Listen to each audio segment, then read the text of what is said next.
Hello students, नमस्कार। बहुत बहुत स्वागत है आप सभी का एमएलटी एजुकेशन पॉइंट पर। और आज की जो क्लास होने जा रही है हमारी, वो होने वाली है माउंटिंग मीडिया के बारे में। देखिए, माउंटिंग मीडिया या माउंटिंग की स्टेप जो होती है, वो पूरा माउंटिंग का जो प्रोसीजर होता है, वो एक फाइनल स्टेप जिसको हम बोल सकते हैं। क्योंकि माउंटिंग होती है, माउंटिंग डायरेक्ट हमें स्मीयर जो होता है उसको माइक्रोस्कोप के अंदर देखना ही रहता है।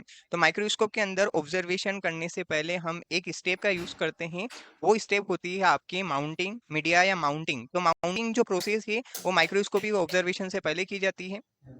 और माउंटिंग के अंदर अलग अलग टाइप के हम माउंटिंग मीडिया का यूज करते हैं। माउंटिंग मीडिया जो होता है, एक प्रकार का ऐसा मीडिया होता है या ऐसा माध्यम हम उसको बोल सकते हैं, जिसकी वजह से हमारा जो कोई स्मीयर अगर स्टेन हुआ है, जैसे भी हम स्लाइड बनाते हैं, स्लाइड को फिर हम स्पेसिफिक स्मीयर जो रहता है उस स्मीयर को जिस प्रकार का हमें ऑब्जर्वेशन करना है, वैसी स्टेन के अंदर हमें उसको स्टेनिंग करना रहता है। जैसे कि हमें फेट को स्टेन करना है, तो हम पास स्टेनिंग से उसको स्टेन करेंगे। तो सबसे पहले हमें स्लाइड बनाना रहती है, मतलब स्लाइड के ऊपर स्मीयर बनाना रहता है। स्मीयर का हम प्रिपरेशन करते हैं। जैसे ही हमारा स्मीयर प्रिपरेशन होता है, तो उसके बाद जिस प्रकार का कंपोनेंट आपको सेल के अंदर ऑब्जर्व करना है या टिश्यू स्पेसिमेन के अंदर देखना है, उसी प्रकार के आपको वहां पे रिएजेंट या डाइस का यूज करना पड़ेगा।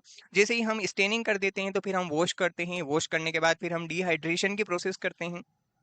डिहाइड्रेशन होने के बाद हम यूज करते हैं क्लियरिंग का। क्लियरिंग के अंदर हम अलग अलग टाइप के क्लियरिंग एजेंट जो होते हैं, जैसे कि हमारा क्लोरोफॉर्म होता है, जाइलिन होता है। तो ये सारे जो होते हैं एक प्रकार के क्लियरिंग एजेंट है। तो क्लियरिंग जैसे आपका स्मीयर कंप्लीट हो जाता है, तो उसके बाद आपको माउंटिंग करना रहता है। तो माउंटिंग के अंदर भी अलग अलग टाइप के माउंटिंग मीडिया आते हैं। कुछ माउंटिंग मीडिया जो होते हैं ऐसे होते हैं जो कि एक स्पेसिफिक टाइम या काफी लो टाइम तक आपके स्मीयर को प्रिजर्व करने का काम करते हैं। कुछ माउंटिंग मीडिया ऐसे भी होते हैं जो कि परमानेंट माउंटिंग मीडिया जिनको हम बोल सकते हैं, जैसे कि डीपीएक्स होता है परमानेंट माउंटिंग मीडिया। अभी करंट कंडीशन जो होती है हमारे या मॉडर्न हिस्टोपैथोलॉजी डिपार्टमेंट के अंदर, अभी करंट सिचुएशन के अंदर जो आपका माउंटिंग मीडिया यूज होता है सबसे ज्यादा, वो होता है आपका डीपीएक्स। कनाडा बेल्सम भी होता है। फिर और भी होते हैं, सिंथेटिक रेसिन होता है, ग्लिसरीन जेली होते हैं। तो ये सब अलग अलग टाइप के माउंटिंग मीडिया है। माउंटिंग एक प्रोसीजर है जिसके अंदर हम माउंटिंग मीडिया का यूज करते हैं। और हमारा जो स्मीयर होता है उसका पूरी तरीके से माउंट किया जाता है। माउंट मतलब वो पूरी तरीके से हमारा स्मीयर जो है वेल प्रिजर्व हो पाए, उसका मॉर्फोलॉजिकल कंटेंट जो है वो सही तरीके से प्रिपेयर हो पाए, उसका मॉर्फोलॉजिकल फीचर्स या हमारा स्टेनिंग जो हमने किया है, जिस प्रकार की डाइज उसने कंज्यूम करी है, जिस प्रकार की डाइज वहां पे एब्जॉर्ब हुई है सेल के कंपोनेंट के अंदर या टिश्यू के कंपोनेंट के अंदर, तो वो डाइस का लेवल वैसा का वैसा रहे। ना ज्यादा बढ़ पाए वो डाइस, ना ज्यादा उसका लेवल जो है कम हो पाए। यानी कि जब भी हम माइक्रोस्कोप के अंदर देखें स्मीयर को, तो वो कॉन्ट्रास्ट जो विजिबल होता है हमें, जब भी हमें माइक्रोस्कोप के अंदर जब भी हम स्मीयर को ऑब्जर्व करते हैं, तो वो ऑब्जर्वेशन लेवल जो होता है वो वैसा का वैसा रह पाए। तो उसके लिए हमें माउंटिंग की प्रोसेस जो होती है वो करना पड़ती है। माउंट मतलब पूरी तरीके से well preservation of the mic, जो आपका स्मीयर होता है उसको अच्छी तरीके से हमें वेल प्रिजर्व करना रहता है, अच्छी तरीके से उसको मेंटेन करना रहता है, ताकि जब भी हम स्लाइड को देख पाए, जैसे बहुत सारी डिजीज होती है, जैसे कि कैंसर्स वगैरह की कंडीशंस हो गई है, या एफएनएसी की कोई स्लाइड हमने निकाली है, पेबी स्मीयर अगर निकाला है, तो वहां की जो स्मीयर होंगे, उन स्मीयर का जो स्पेसिमेन होता है, जैसे हम स्पेसिमेन मेंटेन कर देते हैं, उसके बाद उसका स्टेनिंग किया जाता है स्पेसिमेन का। जैसे स्टेनिंग हो जाती है, तो उसके बाद हम माउंटिंग करते हैं, और माउंटिंग के अंदर आपका स्मीयर जो होता है वो वैसा का वैसा प्रिजर्व रह पाता है, मतलब उसको वैसा का वैसा बना रहे वो, जब भी हम ऑब्जर्वेशन करें। जैसे कि आज ऑब्जर्व कर रहे हैं कैंसर्स वगैरह की स्लाइडें होती है, एफएनएससी वगैरह की, तो उनको लगभग हम 5 साल बाद भी रिकॉर्ड जो होता है आपका देना रहता है गवर्नमेंट को। तो ऐसी जो सैंपल आते हैं या ऐसा हिस्टोपैथोलॉजिकल डायग्नोसिस जब भी हम करते हैं, तो वहां पे हमें परमानेंट माउंटिंग मीडिया का यूज करना पड़ता है। तो इस क्लास के अंदर हम अलग अलग टाइप के जो माउंटिंग मीडिया होते हैं उनके बारे में डिस्कस करेंगे। माउंटिंग क्या होता है वो डिस्कस करेंगे। माउंटिंग का जो प्रोसीजर होता है, किस प्रकार से हमें माउंटिंग करना रहता है स्मीयर को, वो भी हम इस क्लास के अंदर डिस्कस करने वाले हैं। तो शुरुआत करते हैं अपनी क्लास की। देखिए, सबसे पहले आएगा आपका माउंटिंग मीडिया। माउंटिंग मीडिया के अंदर जो रहता है आपका, सबसे पहले हम देखेंगे कि माउंटिंग क्या होता है। माउंटिंग माउंटिंग जो रहती है आपकी एक ऐसी प्रोसेस होती है। माउंटिंग एक ऐसी प्रोसेस होती है जिसके अंदर आपके माउंटिंग मीडिया का यूज होता है। माउंटिंग मीडिया का यूज होता है। माउंटिंग मीडिया जो है वो एक प्रकार के एजेंट है जिनका हम यहाँ पे उपयोग कर रहे हैं, और माउंटिंग वो पूरी प्रोसेस है। माउंटिंग के अंदर हम क्या करते हैं, देखो, माउंटिंग जो होता है, माउंटिंग के अंदर हमें स्मीयर जो रहता है हमारी स्लाइड के ऊपर, जो स्मीयर है, उस स्मीयर को हम स्टेन कर देते हैं। इस स्मीयर को क्या किया जाएगा, स्टेन किया जाएगा। और स्टेनिंग होने के बाद जो रहता है आपका, जैसे कि हमें वॉश करते हैं, स्टेनिंग होने के बाद वॉश करते हैं, फिर आपका डिहाइड्रेशन होता है। डिहाइड्रेशन के बाद हम यूज करते हैं यहाँ पे क्लियरिंग का। डिहाइड्रेशन के बाद जो स्टेप आती है वो होती है क्लियरिंग की। क्लियरिंग और फिर हम करते हैं माउंटिंग। दो प्रोसेस एक साथ होती है। माउंटिंग करने से पहले हमें क्लियरिंग करना जरूरी होता है। और क्लियरिंग के लिए हम क्या करते हैं, क्लियरिंग का मतलब होता है, इस वर्ड से क्लियर हो रहा है कि हमें स्मीयर के अंदर पूरी तरीके से क्लियर करना है। स्मीयर के अंदर जो शार्पनेस आती है हमारी, या एक एक सेल के कंपोनेंट जो होते हैं, या सेल के इंटरनल कंस्टिट्यूएंट जो भी है हमारे उस स्मीयर के अंदर, वो आपको अच्छी तरीके से विजिबल हो पाए। सही तरीके से सारे कंपोनेंट आपको सेपरेट दिख पाए। जैसे कि सेल का न्यूक्लियस हो गया है, सेल के न्यूक्लियस के अंदर भी न्यूक्लियर कंपोनेंट जो है, डीएनए हो गया, आरएनए हो गया, या साइटोप्लाज्मिक ऑर्गेनेल्स हो गए सेल के अंदर, तो हर एक कंपोनेंट आपको अच्छी तरीके से विजिबल हो पाए। जब भी हम माइक्रोस्कोप में देखेंगे तो वहां पे रिजल्ट आता है, तो रिजल्ट के अंदर जैसे न्यूक्लियस अलग कलर का दिख रहा है, साइटोप्लाज्म अलग कलर का दिख रहा है, सेल मेम्ब्रेन अलग कलर की दिख रही है, तो ये अलग अलग जो फीचर्स आपको दिख रहे हैं, या अलग अलग टाइप के कलर आपको उस स्मीयर के अंदर दिख रहे हैं, वो पूरी तरीके से आपका जो मेंटेन करता है वो होता है क्लियरिंग एजेंट। क्लियरिंग एजेंट इनको बोलते हैं हम। तो क्लियरिंग एक ऐसी प्रोसेस होती है जिसके अंदर हम किसका यूज करते हैं, यहाँ पे हम यूज करते हैं क्लियरिंग एजेंट का। क्लियरिंग की प्रोसेस के अंदर क्लियरिंग एजेंट का यूज किया जाता है। और क्लियरिंग एजेंट ही आपके स्मीयर को क्लियर करते हैं। सेल के कंपोनेंट जो होते हैं उनको डिस्ट्रीब्यूट करना, अलग अलग करना, उनके अंदर जो मॉर्फोलॉजिकल फिनोमेना है, फीचर्स जो है मॉर्फोलॉजी के, वो आपको अच्छी तरीके से ऑब्जर्व करवाना, वो आपका क्लियरिंग एजेंट का काम होगा। क्लियरिंग एजेंट के लिए हम यूज करते हैं जाइलिन का। जाइलिन सबसे ज्यादा यूज किया जाता है। अब जाइलिन एक प्रकार का क्लियरिंग एजेंट है। उसके बाद आता है हमारा टोलुइन आता है, टोलुइन। क्लोरोफॉर्म आता है, क्लोरोफॉर्म। तो ये सब क्या है, ये एक प्रकार के क्लियरिंग एजेंट है। इन सब क्लियरिंग एजेंट का हम यूज करते हैं। और जब भी आप माउंटिंग करते हो तो माउंटिंग से पहले आपको क्लियरिंग करना पड़ता है। तो क्लियरिंग एक ऐसी प्रोसेस है जो कि आपकी स्मीयर के अंदर शार्पनेस को प्रोवाइड करती है, स्मीयर को शार्प करती है, ताकि उसके अंदर जो जो कंपोनेंट है, सेल्यूलर कंपोनेंट या इरेगुलर कोई कंपोनेंट अगर वहां पे प्रेजेंट है, कोई अनवांटेड चीजें अगर प्रेजेंट है, तो वो आपकी वहां से रिमूव हो पाए। और आपको जो स्पेसिफिक कंपोनेंट को देखना है, उस कंपोनेंट के अंदर भी आपको सेपरेटेड सारी चीजें मिल पाए, अलग अलग सारी चीजें अच्छी तरीके से दिख पाए माइक्रोस्कोप के अंदर आप जब भी देखो तब। तो वो जो काम कर रहा है वो आएगा आपका पूरा क्लियरिंग एजेंट। क्लियरिंग एजेंट के अंदर जो स्मीयर है आपका, उस स्मीयर के ऊपर आपको क्या करना पड़ता है, जैसे कि ये हमारी स्लाइड हो गई, क्लियरिंग की प्रोसेस देख लेते हैं अपन। ये स्लाइड है, इस स्लाइड के ऊपर ये आपका स्मीयर हो गया है, ये स्मीयर हमने स्टेन कर दिया। स्टेनिंग होने के बाद ये इस प्रकार से हमें स्मीयर दिखाई दे रहा है। जैसे ही हम स्मीयर को स्टेन कर देंगे, वॉश कर देंगे, वॉशिंग करने के बाद फिर हम डिहाइड्रेशन करेंगे। डिहाइड्रेशन तक की प्रोसेस के बाद क्या हो जाएगा, ये आपकी स्लाइड जो होगी पूरी तरीके से ड्राई हो जाएगी, यहाँ से हाइड्रोजन आयंस पूरी तरीके से रिमूव हो जाएंगे जब भी हम एल्कोहल के अंदर रखेंगे तब। अब जैसे ही आपका डिहाइड्रेशन का काम हो गया, उसके बाद आएगा आपके क्लियरिंग एजेंट का काम। अब क्लियरिंग एजेंट जो होता है, उस क्लियरिंग एजेंट को बोला जाता है डी एल्कोहलाइजेशन की प्रोसेस भी हम इसको बोल सकते हैं। क्लियरिंग की प्रोसेस का दूसरा नाम क्या होता है, डी एल्कोहलाइजेशन। डी एल्कोहलाइजेशन। डी एल्कोहलाइजेशन का मतलब होता है कि यहाँ से हम क्या कर रहे हैं, एल्कोहल को रिमूव कर रहे हैं। जैसे डिहाइड्रेशन होता है, डिहाइड्रेशन के अंदर हमने जो भी एजेंट यूज किया है हाइड्रोजन आयंस को निकालने के लिए, या स्मीयर से हाइड्रोजन आयंस को रिमूव करने के लिए। अब क्या हुआ, वो हाइड्रोजन आयंस तो वहां से रिमूव हो गए। जैसे वाटर था तो वाटर से हमने स्मीयर को वॉश किया था, तो वॉश किया तो वहां पे हाइड्रोजन आयंस ऐड हो गए। जैसे हाइड्रोजन आयंस वहां ऐड हो गए तो उन हाइड्रोजन को आयंस को बाहर जो निकालेगा वो रहेगा आपका एल्कोहल। एल्कोहल जो है आपका पूरी तरीके से डिहाइड्रेशन कर देगा। अलग अलग टाइप के जो जार होते हैं, जैसे 70% होता है, 80% होता है, 90% एल्कोहल, फिर आता है आपका 100% या एब्सोल्यूट एल्कोहल जिसको हम बोलते हैं। तो डी एल्कोहलाइजेशन का मतलब होता है कि अब जो एल्कोहल आपने स्मीयर के अंदर ऐड किया, जैसे कि वाटर आयंस एल्कोहल की वजह से रिमूव हो गए, अब जो एल्कोहल आयंस वहां पे आ गए, या एल्कोहल की जो प्रेजेंस आपको स्मीयर के अंदर दिख रही है, उस स्मीयर के अंदर से आपके एल्कोहल को भी जो निकालने का काम करेगा वो होगा आपका क्लियरिंग एजेंट। और इसी क्लियरिंग प्रोसेस का दूसरा नाम होगा आपका डी एल्कोहलाइजेशन। ठीक है, अब डी एल्कोहलाइजेशन के अंदर ये सारे क्लियरिंग एजेंट हम यूज करते हैं, ये सारे कंपोनेंट यूज किए जाते हैं, ये सारे केमिकल्स होते हैं, रिएजेंट अपन इनको बोल सकते हैं। तो ये जाइलिन, टोलुइन और क्लोरोफॉर्म तीनों ही यूज होते हैं आपके। कहाँ यूज होते हैं, ये क्लियरिंग एजेंट होते हैं, इन तीनों का हम यूज करते हैं। सबसे ज्यादा जो यूज होता है वो आपका जाइलिन का होता है, और इसको बेस्ट क्लियरिंग एजेंट भी बोला जाता है। सबसे आसान तरीके से इजीली ये आपके एल्कोहल आयंस जो रहते हैं किसी भी स्मीयर के अंदर, उनको आसानी से बाहर निकाल देता है, क्लियरिंग करने का काम कर देता है। टोलुइन और क्लोरोफॉर्म का भी हम यूज करते हैं, लेकिन सबसे ज्यादा इन्हीं का यूज किया जाता है, जाइलिन का। अब क्या करेंगे, जैसे कि हमें सबसे पहले ये इस प्रकार से ग्लास स्लाइड उठाना है। ग्लास स्लाइड ये हो गई आपकी, स्मीयर यहाँ बन गया है। अब हम कवर स्लिप को उठाएंगे, ये आपकी कवर स्लिप है। कवर स्लिप जो रहेगी, उस कवर स्लिप के ऊपर आपको इस प्रकार से जाइलिन जो होता है, उस जाइलिन की 1 ड्रॉप आपको ऐसे ऐड करनी है कवर स्लिप के ऊपर। जैसे कवर स्लिप के ऊपर 1 ड्रॉप आप इस जाइलिन की ऐड कर दोगे, उसके बाद आपको क्या करना है, यहाँ ये जो स्मीयर है आपका, इस स्मीयर के अंदर हम इस कवर स्लिप को यहाँ अटैच करेंगे। तो जब भी हम इस कवर स्लिप को यहाँ अटैच कर रहे हैं, उससे पहले हमने जाइलिन की 1 ड्रॉप ऐड कर दी। ये आपका 1 ड्रॉप जाइलिन हो गया, जाइलिन क्लियरिंग एजेंट है।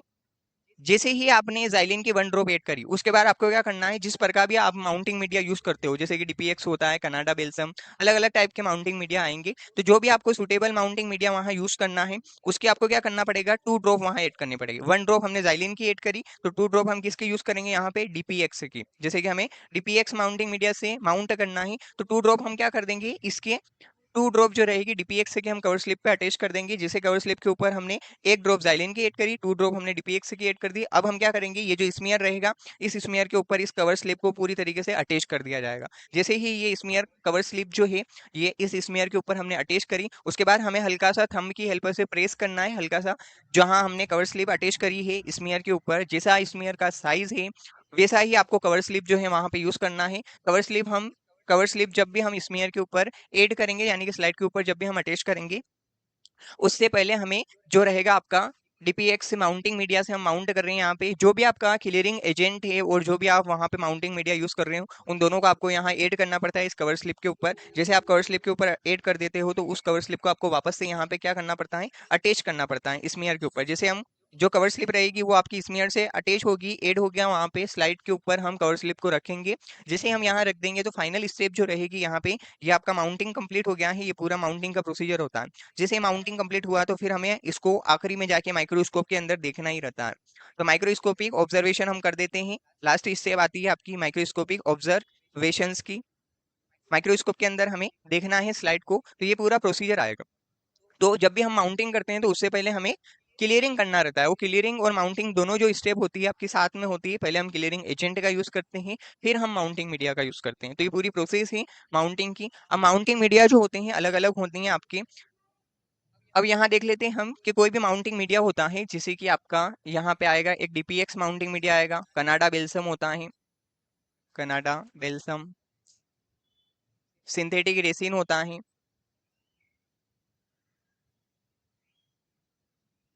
फिर आता है आपका ग्लिसरीन जेली, ग्लिसरीन जेली। ये सब आपके अलग अलग टाइप के माउंटिंग मीडिया हैं। अब ये जो माउंटिंग मीडिया है, ये सब एग्जांपल है माउंटिंग मीडिया की। तो जब भी हम माउंटिंग करते हैं, तो जो भी आप माउंटिंग मीडिया यूज कर रहे हो माउंटिंग प्रोसीजर के अंदर, तो वो माउंटिंग मीडिया के पास क्या क्या प्रॉपर्टीज होनी चाहिए, किस प्रकार की क्वालिटीज उसके अंदर होनी चाहिए, या एक आइडल माइक जो रहता है आपका माउंटिंग एजेंट, उसके क्या क्या क्वालिटीज होनी चाहिए, क्या क्या उसके स्पेशल चीजें हम उसके अंदर देखते हैं, क्या क्या बेनिफिट्स होते हैं, क्या एडवांटेज होते हैं, क्या डिसएडवांटेज होते हैं, वो सब उसकी प्रॉपर्टीज के अंदर आते हैं।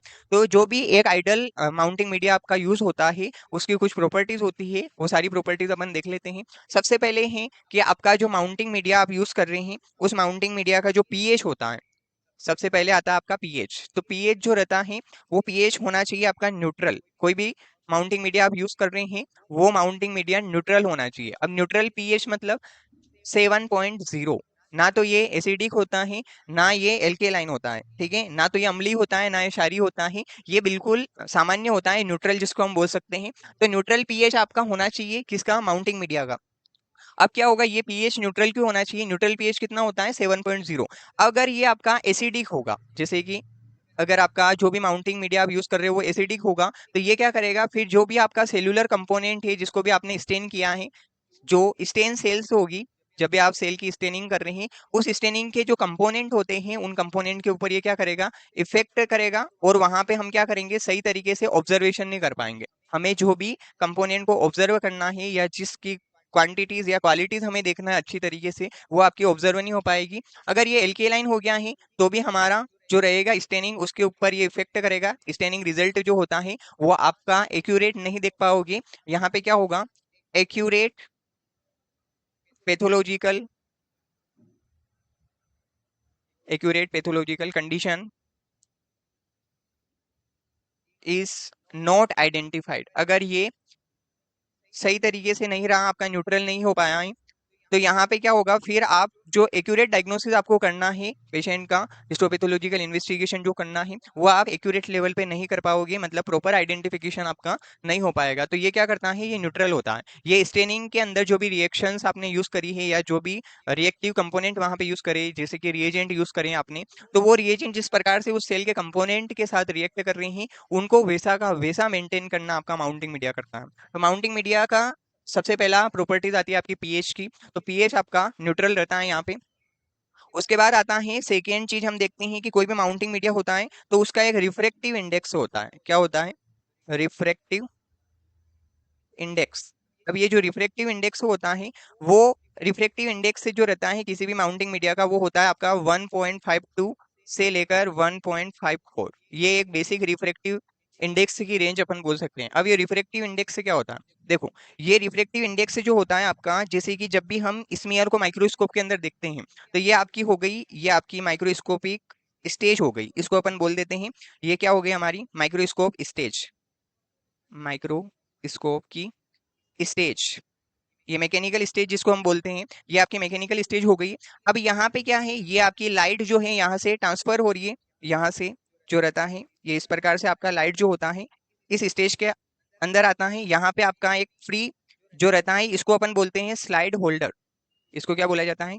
स्लाइड होल्डर या ऑब्जेक्ट होल्डर अपन इसको बोल सकते हैं। यहाँ पे हम क्या करते हैं, स्लाइड जो होती है आपकी ये इस प्रकार से अटैच की जाती है।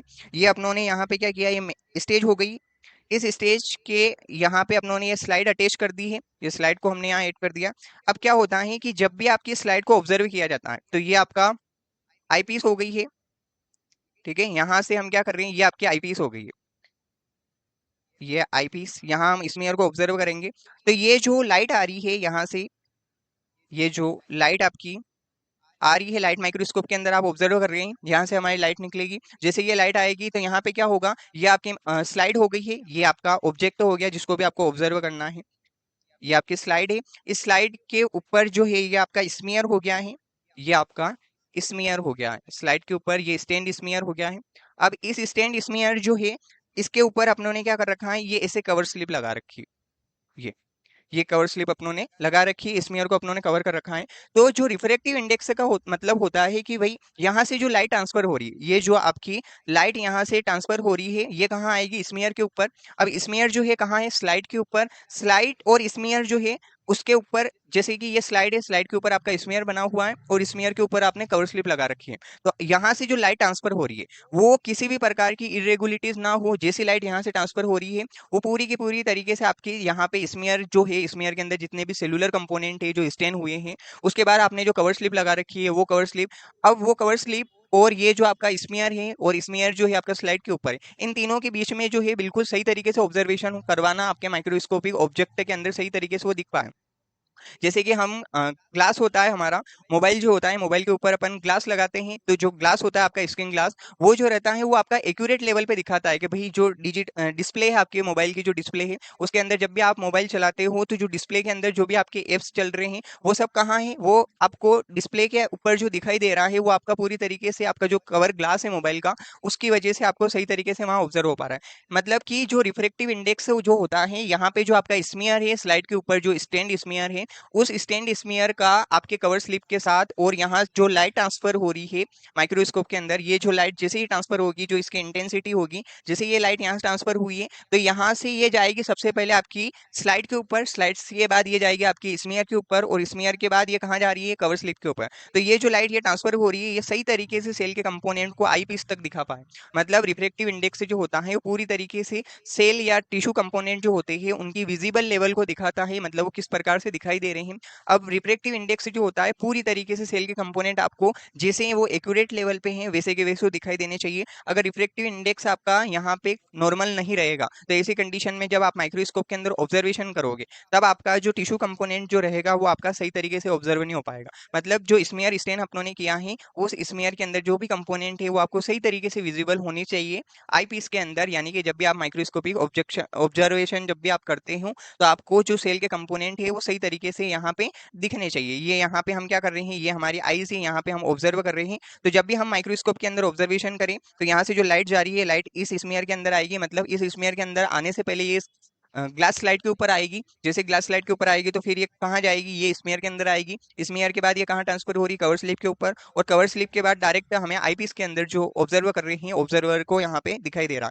तो यहाँ से जब भी ये लाइट ट्रांसफर हो रही है यहाँ से लेकर यहाँ तक बीच में कोई भी एरर्स नहीं आना चाहिए। जैसा स्मीयर का कंपोनेंट है वैसा का वैसा स्मीयर आपको वहाँ दिखना चाहिए। तो पूरा जो मेंटेन कर रहा है वो आपका रिफ्रैक्टिव इंडेक्स है। यहाँ रिफ्रैक्टिव इंडेक्स अगर नॉर्मल नहीं रहेगा तो फिर हमें ऑब्जर्वेशन में भी दिक्कत आएगी और हम एक्यूरेट लेवल पे उसको डायग्नोस भी नहीं कर पाएंगे।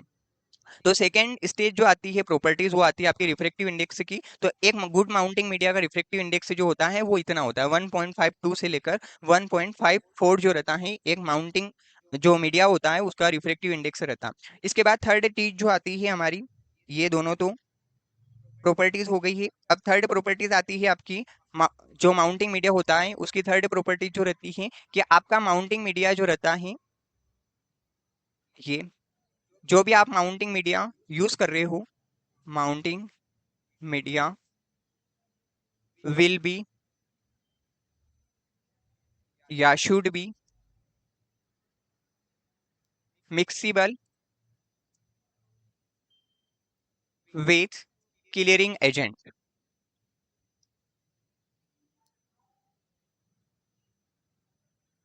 आपने यहाँ पे जो भी माउंटिंग मीडिया आप यूज कर रहे हो, तो माउंटिंग करने से पहले हम क्लियरिंग प्रोसेस का यूज करते हैं। तो आपका जो भी माउंटिंग मीडिया आपने यूज किया है वो किसके साथ मिक्स होगा, वो मिक्स होगा आपका क्लियरिंग एजेंट के साथ। जैसे हम क्लियरिंग एजेंट हम यूज करते हैं उसके बाद हम माउंटिंग करते हैं। तो एक गुड माउंटिंग मीडिया जो होता है वो मिक्सिबल होना चाहिए आपकी क्लियरिंग एजेंट के साथ। जैसे कि हम यहाँ पे क्लियरिंग एजेंट के बेस पे यहाँ पे हम जाइलिन का यूज कर रहे हैं, तो ये जो जाइलिन है क्लियरिंग एजेंट है। अब ये क्लियरिंग करने के बाद हम माउंटिंग करेंगे डीपीएक्स के साथ। अब डीपीएक्स जो आप यूज कर रहे हो उस डीपीएक्स जो आपने यूज किया है ये डीपीएक्स प्रॉपर्ली इस क्लियरिंग एजेंट के साथ मिक्स होना चाहिए। अगर ये मिक्सिबल नहीं हो पा रहा है तो फिर हमारा स्टेनिंग रिजल्ट जो होगा वो सही तरीके से नहीं देख पाएंगे, हम सही तरीके से हम ऑब्जर्व नहीं कर पाएंगे। तो एक गुड माउंटिंग मीडिया जो होता है वो आपका मिक्सिबल होता है जिस प्रकार का वहां पे आपने क्लियरिंग एजेंट का यूज किया है वैसे। तो क्लियरिंग एजेंट आपका माउंटिंग मीडिया से मिक्स होना चाहिए, माउंटिंग मीडिया आपका क्लियरिंग एजेंट के साथ मिक्स होना चाहिए। ये दोनों एक दूसरे के साथ मिक्सिबल होने चाहिए क्योंकि इन दोनों का हम यूज कर रहे हैं कवर स्लिप के ऊपर, और उस कवर स्लिप को फिर कहाँ अटैच किया जा रहा है, स्मीयर के ऊपर। अगर ये दोनों ही मिक्स नहीं होंगे या ये दोनों ही एक दूसरे के साथ अटैच नहीं हो रहे तो फिर भी हमारा स्टेनिंग ऑब्जर्वेशन जो होगा वो सही तरीके से नहीं हो पाएगा। ठीक है, तो ये एक माउंटिंग मीडिया की प्रॉपर्टीज होती है। अब ये जो रहता है आपका माउंटिंग मीडिया जो होता है उसकी फोर्थ प्रॉपर्टीज होती है कलर की, कि किस प्रकार का कलर जो होता है एक माउंटिंग मीडिया में हमें दिखाई देता है। तो कोई भी माउंटिंग मीडिया जो होता है आपका वो कलरलेस होता है। कोई भी माउंटिंग मीडिया जो रहता है वो कलरलेस होता है, कोई भी कलर माउंटिंग मीडिया का नहीं होता है। अगर माउंटिंग मीडिया कलर कोडेड रहेगा या कलर वाइज रहेगा तो ये कलर जो रहेगा आपका फिर स्टेनिंग के ऊपर भी इफेक्ट करेगा। अगर यहाँ पे माउंटिंग मीडिया अगर आपका कलरलेस है तभी जाके आपका जो रिजल्ट होगा वो आपका सही तरीके से ऑब्जर्व हो पाएगा, रिजल्ट जो रहेगा वो एक्यूरेट लेवल पे हम देख पाएंगे। अगर यहाँ पे किसी भी प्रकार का कोई कलर है, सपोज डेट ये आपका ब्लू कलर का हो गया, ब्लू कलर अगर किसी भी माउंटिंग मीडिया के अंदर दिख रहा है तो फिर वो हमारी स्टेनिंग लेवल जो होता है उसके ऊपर इफेक्ट करता है। स्टेनिंग लेवल के ऊपर ये क्या करता है, इफेक्ट करता है, और फिर हमें ऑब्जर्वेशन जो होता है वो आपका सही तरीके से नहीं हो पाता। जैसे कि येलो कलर जो होता है आपका वो दिखाई देता है यहाँ पे जब भी आप कनाडा बेल्सम का यूज करते हो। कनाडा बेल्सम जो रहता है आपका एक प्रकार का माउंटिंग मीडिया है। तो ये माउंटिंग मीडिया प्रीवियसली काफी ज्यादा यूज होता था और ये आपका परमानेंट माउंटिंग मीडिया के अंदर भी आता है। लेकिन ये क्या करता है कि अगर आप जब इस माउंटिंग मीडिया का यूज करते हो कनाडा बेल्सम का, इसको परमानेंट माउंटिंग मीडिया भी बोला जाता है। अभी हम इसका यूज नहीं करते हैं, मॉडर्न हिस्टोपैथोलॉजी के अंदर इसका यूज काफी कम लेवल पे होता है क्योंकि अभी सबसे ज्यादा डीपीएक्स का यूज होता है। अब ये येलो कलर सबसे ज्यादा यहाँ ऑब्जर्व करता है, ऑब्जर्व मिलता है हमें जब भी हम इससे आपको स्टेन करना रहता है या स्टेनिंग करने के बाद आप कनेडा बेल्सम से जब माउंटिंग करते हो तो आपका स्मीयर जो होता है हल्का सा येलोइश कलर का हो जाता है यहाँ पे। तो ये जो येलो कलर यहाँ दिख रहा है वो कनाडा बेल्सम की वजह से हो रहा है। अब गुड माउंटिंग मीडिया जो होता है वो कलर प्रोड्यूस नहीं करता है। तो कोई भी माउंटिंग मीडिया अगर आपका कलर प्रोड्यूसिंग कर रहा है इट मीन्स यहाँ पे क्या हो रहा है, जो आपका हिस्टोपैथोलॉजिकल इन्वेस्टिगेशन वहाँ पे सही तरीके से नहीं हो पाएगा और वो आपका माउंटिंग मीडिया जो है वो वहाँ पे उसके डिसएडवांटेज बता रहा है। वहाँ पे उसकी गुड क्वालिटी जो होती है वो कलरलेस होना चाहिए। कोई भी कलर हमें माउंटिंग प्रोसेस के अंदर माउंटिंग मीडिया की वजह से नहीं आना चाहिए। अगर वहां पे कोई कलर आया है तो फिर हमारा स्टेनिंग कंपोनेंट जो होते हैं वो हमें सही तरीके से नहीं दिख पाते हैं या हम एक्यूरेट लेवल पे उसका जो डायग्नोसिस होता है वो नहीं कर पाते हैं। तो ये सारी प्रॉपर्टीज आती है। कलर आता है, माउंटिंग मीडिया का जो रहता है आपका रिफ्रेक्टिव इंडेक्स होता है, और कोई भी माउंटिंग मीडिया हमेशा उसके क्लियरिंग एजेंट के साथ वो मिक्सअप होता है। तो ये सारी प्रॉपर्टीज जो होती है गुड माउंटिंग मीडिया की होती है। अब आते हैं आपके अलग अलग टाइप्स के माउंटिंग मीडिया। तो सबसे पहले हम यहाँ पे देखेंगे डीपीएक्स जो होता है आपका, डाई स्टेरीन प्लास्टिसिजर जाइलिन, जिसको हम बोलते हैं डीपीएक्स। इसका पूरा नाम होता है डाई स्टेरीन प्लास्टिसिजर जाइलिन। यहाँ पे क्या होते हैं, तीन प्रकार के एजेंट होते हैं। एक होता है आपका डाई स्टेरीन, डाई स्टेरीन यहाँ पे यूज होता है, डाई स्टेरीन इसके अंदर यूज होता है। फिर आपका यूज होता है प्लास्टिसीजर, प्लास्टिसीजर, और फिर हम यूज करते हैं जाइलिन का। ये तीन एजेंट से मिलके आपका डीपीएक्स जो होता है वो यहाँ पे बनता है। डीपीएक्स के अंदर डाई स्टेरीन जो होता है वो आपका 10 ग्राम होता है। जाइलिन यहाँ पे आपका यूज होता है 25 ml, यानी कि 30 ml यहाँ पे यूज होता है। 30 ml आपका जाइलिन यूज होता है, और 5 ml जो होता है आपका प्लास्टिसीजर जो होता है यहाँ पे यूज होता है। तो ये तीनों आपके यहाँ पे यूज होते हैं, तीनों का कॉम्बिनेशन है। इन तीनों से मिलके आपका डीपीएक्स मीडिया जो होता है वो आपका बनता है। तो डाइस्टेरिन जो डाइस्टेरिन प्लास्टिसीजर जाइलिन, इन तीनों कंपोनेंट से मिलके आपका डीपीएक्स मीडिया जो होता है वो बनता है। अब डीपीएक्स जो होता है अभी सबसे ज्यादा यूज होता है, मोस्ट कॉमनली यूज होने वाला माउंटिंग मीडिया होता है आपका, मोस्ट कॉमनली यूज्ड यही होता है, क्योंकि इसके कोई भी एडवर्स इफेक्ट नहीं होते हैं, एडवर्स इफेक्ट, या इसके कोई भी डिसएडवांटेज नहीं होते हैं। इसके डिसएडवांटेज नहीं होते हैं, ये सही तरीके से आपका स्टेनिंग रिजल्ट जो होता है उसको मेंटेन करने का ये काम करता है। और आपके जितने भी कंपोनेंट होते हैं, सेल के कंपोनेंट जितने भी होते हैं स्मीयर के अंदर, उन सभी कंपोनेंट को वेल प्रिजर्व करने का ये काम करता है। ये सही तरीके से प्रिजर्व करता है, वेल प्रिजर्वेशन। और ये आपके स्टेनिंग रिजल्ट के ऊपर कोई भी इफेक्ट नहीं करता है। तो ये सारी प्रॉपर्टीज इस मीडिया की होती है, सबसे ज्यादा इसका यूज करते हैं अपन। और ये डीपीएक्स से जो होता है किसी भी प्रकार के सेल कंपोनेंट जिसको हमें देखना होता है स्पेसिफिक कंपोनेंट टिश्यूज के अंदर, उसको हम इजीली इसकी हेल्प से ऑब्जर्व कर पाते हैं। फिर आता है आपका कनाडा बेल्सम।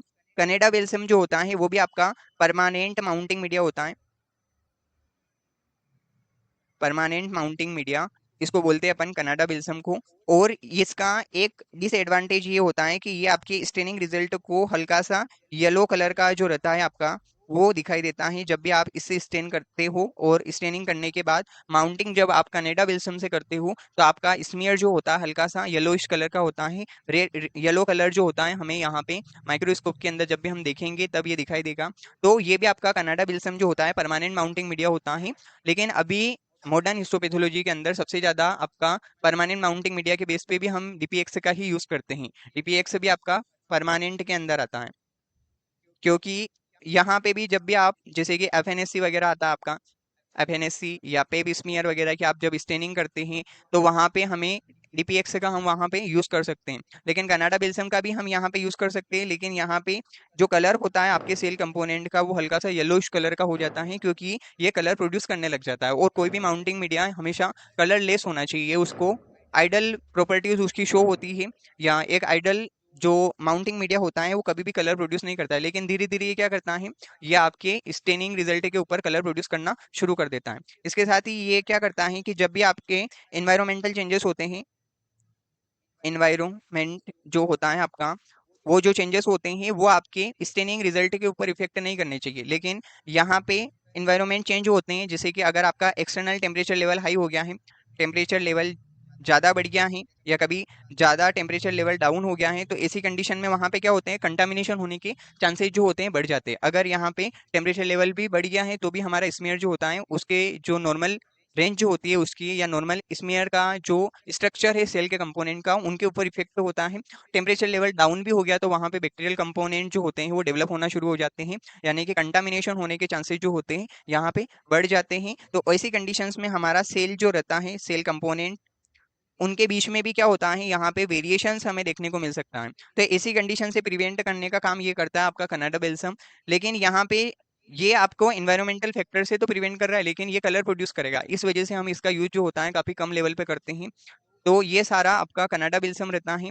फिर आएगा आपका सिंथेटिक रेसिन और ग्लिसरीन जेली।